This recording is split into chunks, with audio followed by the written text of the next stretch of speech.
اعوذ باللہ من الشیطان الرجیم بسم اللہ الرحمن الرحیم۔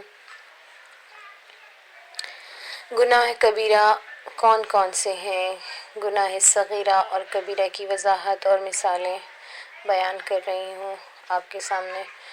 سب سے پہلے یہ سمجھنا ضروری ہے کہ گناہ نام ہے ہر ایسے کام کا جو اللہ تعالیٰ کے حکم اور مرضی کے خلاف ہوں، اور اللہ تعالیٰ کی نافرمانی اور مرضی کی مخالفت ہر حال میں نہایت سخت جرم ہے۔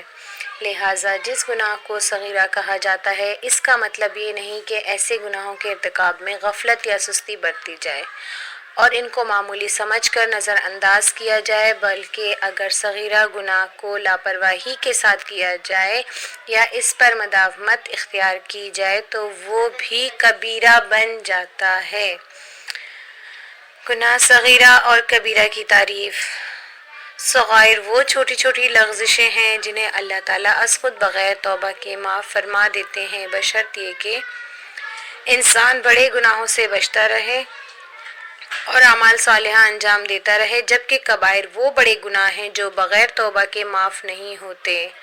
کبیرہ گناہ کے ثبوت کے بارے میں اصول۔ کبیرہ گناہ وہ ہیں جس پر قرآن و حدیث میں جہنم کی وعید آئی ہے، یا ہر ایسا گناہ جس کے کرنے والے پر اللہ تعالیٰ کا غضب اور ناراضگی ہو، یا سخط اللہ علیہ کے الفاظ آتے ہوں، یا جس گناہ کے کرنے والے پر حد جاری کرنے کا حکم ہو، جیسے چوری، زنا، قذف یعنی تہمت، شراب نوشی وغیرہ، اور ہر ایسا گناہ جس کے برے نتائج کسی گناہ کبیرہ کے برابر یا اس سے زائد ہوں۔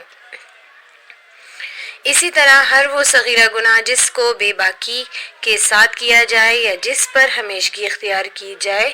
گناہ کبیرہ کے درجات۔ پہلا درجہ وہ ہے جس میں فکری خرابی پائی جاتی ہے اور انسان کا عقیدہ فاسد ہو جاتا ہے۔ اس درجے میں کفر، شرک، نفاق، الحاد اور ارتداد وغیرہ جیسے بڑے گناہ شامل ہیں۔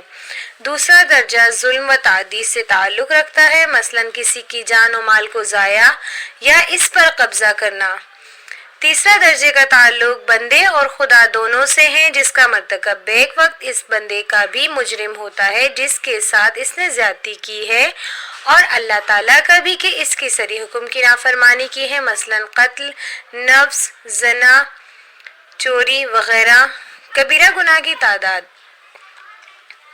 رسول اللہ صلی اللہ علیہ وآلہ وسلم نے مختلف مقامات میں بہت سے گناہوں کو کبیرہ فرمایا ہے۔ حالات کی مناسبت سے کہیں 3، کہیں 6، کہیں 7 اور کہیں اس سے بھی زائد بیان فرمائے ہیں۔ اسی سے علماء امت نے یہ سمجھا کہ کسی عدد میں ان گناہوں کا انحصار کرنا مقصود نہیں ہے، بلکہ واقعات اور حالات کی مناسب جتنا ضروری سمجھا گیا اتنا ہی بیان کیا گیا ہے۔ گناہ کبیرہ کی چند مثالیں۔ حضور اکرم صلی اللہ علیہ وسلم نے فرمایا، اے لوگوں، 7 مہلک گناہوں سے بچنے کی کوشش کرو۔ نمبر 1، اللہ کے ساتھ کسی کو شریک بنانا۔ نمبر 2، سحر یا جادو کرنا۔ نمبر 3، کسی کو ناحق قتل کرنا۔